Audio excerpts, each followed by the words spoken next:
Sir कुछ ऐसे concepts हैं, ऐसे क्वेश्चंस हैं जो बहुत टाइम ले जाते हैं।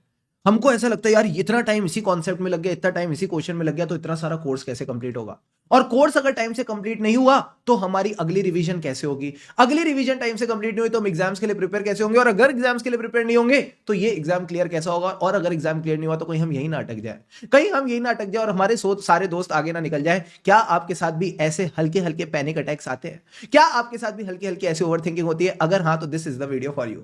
मेरा नाम है Shubham Keswani. I am a chartered accountant, all India rank 8 at CA final level, all India rank 29 at CA inter level. And let me tell you, this is very normal. ये जो चीज आपके साथ हो रही है बहुत नॉर्मल है, बहुत नॉर्मल है, बहुत नॉर्मल है। मैं बताऊं ना, पहली रिवीजन का गेम ही यही है, आपको हल्का हल्का टाइम ज्यादा लगेगा ही लगेगा। सर ऐसा क्यों? कोई भी केस हो, चाहे सीए इंटर का हो चाहे सीए फाइनल का हो, हमें सब्जेक्ट्स पढ़े हुए टाइम हो जाता है। तो उन सब्जेक्ट्स के जोन में वापस जाना, उन क्वेश्चंस को वापस करना, ये आपसे टाइम मांगता है, ये आपका पेशेंस मांगता है। अब क्योंकि आज की डेट में सर सारी चीजें 10 मिनट में डिलीवर हो जाती हैं, तो हमको लगता है सारी चीजें फटाफट हो जाए। अरे सारी चीजें ऐसे फटाफट होने वाली होती तो आपको आईसीआई इतना सारा टाइम क्यों देता प्रिपेयर करने के लिए? ठीक है, फिर तो एग्जाम्स कल ही हो जाते ना, अगले हफ्ते ही हो जाते। Why did you get 4 to 5 months, 3 to 4 months for preparation? Sir जो हमको ये 2-3 महीने मिले, 4 महीने मिले, 5 महीने मिले सीए फाइनल वालों को, ये सारे महीने आपको प्रिपरेशन करने के लिए तो मिले हैं। अब सर कहीं किसी क्वेश्चन में अगर आप अटक रहे हो, किसी कॉन्सेप्ट में आप अटक रहे हो, ये भगवान श्री कृष्ण का आशीर्वाद है, ये उनका इंडिकेशन है कि वत्स इस पे थोड़ा और टाइम दे दो, इसको थोड़ा और अच्छे से कर लो। क्योंकि जो क्वेश्चन आप छोड़ोगे, जो कॉन्सेप्ट आप छोड़ोगे, उसी की टेंशन मन में चलती रहेगी। यार कहीं एग्जाम में आ गया तो, कहीं ये क्वेश्चन एग्जाम में आ गया तो। और मैं बताऊं, आईसीआई भी एग्जाम्स में वही ट्रिकी क्वेश्चंस पूछता है जो बच्चे छोड़ते जाते हैं। क्योंकि जो ट्रिकी आपको लग रहा है वो सिर्फ आपके लिए ट्रिकी नहीं है, सबके लिए ट्रिकी है। और सिर्फ आप उसको नहीं छोड़ रहे, मोस्टली सीए जनता उसको छोड़ रही है। तभी तो सीए की जो पास परसेंटेज है वो 10 से 15% ही होती है। क्योंकि सिर्फ 10 से 15% बदमाश बच्चे होते हैं जो उस क्वेश्चन को ना आते हुए भी वापस ट्राई करते हैं, वापस ट्राई करते हैं और इतना प्रैक्टिस कर लेते हैं कि फिर उनका पूरा फ्लो दिमाग में बैठ जाता है और वो कॉन्सेप्ट उनको क्लियर हो जाता है।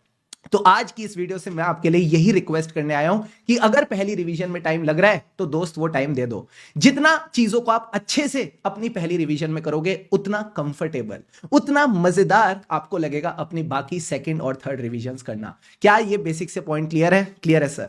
अगली चीज, सर एक बात बताओ, कई बच्चे ऐसे मेरे पास आते हैं, सर हमको ना प्रेशर आ रहा है। मैंने कहा किस चीज का प्रेशर आ रहा है?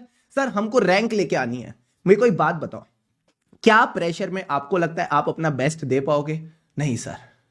तो मैं कहता हूं अगर आप रैंक के प्रेशर में पढ़ोगे ना, पास होना भी मुश्किल है। तो सर आप बताओ आपने इस प्रेशर के साथ कैसे डील किया? मेरे पास तो इंटर में भी रैंक थी 29, फाइनल में 8 हो गई। तो how did I deal with this pressure? मैंने प्रेशर लिया ही नहीं, मैंने प्रेशर लिया ही नहीं। बीबी सर कहते हैं ना, लोग जाए तेल लेने, तो मैं भी ये बोलता था, let the society go by oil, let the society go by oil. यानी जिसको जो सोचना है सोचे। रिलेटिव्स का काम है प्रेशर डालना, पेरेंट्स का काम है सपोर्ट करना, मेरा काम है पढ़ाई करना। तो सब अपना अपना काम कर रहे हैं, ठीक है। सोसाइटी अपना प्रेशर डाल रही है, पेरेंट्स अपनी तरफ से थोड़ा बहुत जो अच्छे से सपोर्ट कर सकते हैं वो अपना सपोर्ट कर रहे हैं। मेरा कर्तव्य क्या बनता है? मेरा कर्तव्य बनता है मन लगा के पढ़ाई करना। मेरे को अपने प्रोसेस पे फोकस करना है, मुझे अपनी पढ़ाई पे फोकस करना है। बाकी बच्चे क्या पढ़ रहे हैं, कैसे पढ़ रहे हैं, I don't give a damn. I need to focus on myself कि मुझे अपनी पढ़ाई के बारे में पता होना चाहिए, मैं अपनी तैयारी के लिए जिम्मेदार हूं। तो आप बस अपनी पढ़ाई पे फोकस करो, आप बस अपने प्रोसेस पे फोकस करो, आप अपनी क्वालिटी ऑफ स्टडीज पे फोकस करो। अगर आपकी स्टडीज की क्वालिटी अच्छी होगी तो फिर अगर भगवान की दया रही तो रैंक आ सकती है। अगेन मैं ये नहीं कहूंगा पक्का पक्का रैंक आएगी, बट जो चीज आपके हाथ में ही नहीं, आप उसका प्रेशर ले क्यों रहे हो? Why are you people taking the pressure of the same? तो इस वीडियो से आपके 2 से 3 टेक अवेज क्या होने चाहिए? सर सबसे पहले, जो क्वेश्चन आपको टफ लग रहा है वो सबको टफ लग रहा है, बट कुछ 10 से 15% बच्चे होंगे जो उस क्वेश्चन को वापस प्रैक्टिस करेंगे, वापस उस पर मेहनत करेंगे। आपने उसमें से एक होना चाहिए, ठीक है सर। अगर किसी कॉन्सेप्ट में थोड़ा टाइम ज्यादा लग रहा है, थोड़ा टाइम एक्स्ट्रा एफर्ट्स लग रहे हैं, उन एफर्ट्स को अपनी फर्स्ट रिवीजन में डालो ताकि सेकंड और थर्ड रिवीजन में आपको मजा आए। And last and the most important thing, कभी भी रैंक का प्रेशर नहीं लेंगे क्योंकि वो हमारे हाथ में नहीं है। बट क्या इसका ये मतलब है हमारे जो एफर्ट्स हैं वो मीडियोकर होंगे? Answer is no. हमें अपने एफर्ट्स में कोई कामचोरी नहीं करनी। हमारे जो एफर्ट्स है ना वो AIR 1 से कम नहीं होने चाहिए। Your effort should not be less than AIR 1। बात समझ आ रही है? नहीं आ रही है? आ रही है सर। और एक छोटी सी चीज मैं बता देता हूं सर। क्या कई बच्चे मुझे ऐसा बोलते हैं, सर कभी कभार हमारा पढ़ने का मन नहीं करता। तो मत पढ़ो, क्योंकि आप पढ़ रहे हो या नहीं पढ़ रहे हो इससे आईसीआई को बिल्कुल फर्क नहीं पड़ता। ठीक है, आप आईसीआई के लिए नहीं पढ़ रहे हो, आईसीआई को जो 10-15% बच्चे चाहिए पास करने के लिए वो पढ़ रहे हैं।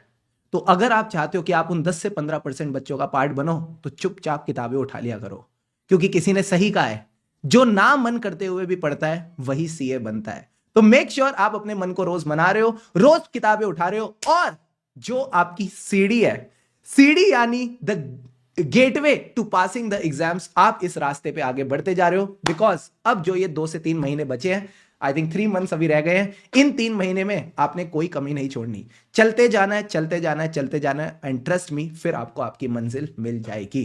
तो सारे बच्चे मुझे वादा करेंगे, सर हम हार नहीं मानेंगे, हम हार नहीं मानेंगे, हम रुकेंगे नहीं, we will give our best till the last day, and that is what I want from all of you. Video अगर अच्छी लगे तो वीडियो को लाइक जरूर करना, चैनल को सब्सक्राइब करके रख लो ताकि इस तरह की बढ़िया बढ़िया वीडियोस आपको मिलती रहे। एंड में बस एक ही बात बोलूंगा, सर क्या दुखी दुखी स्ट्रेस लेके कुछ भी दिमाग में नहीं जाने वाला, तो खुशी से पढ़ेंगे तभी आगे बढ़ेंगे। So keep going all of you, all the best. लगे रहो मित्रों, लगे रहो।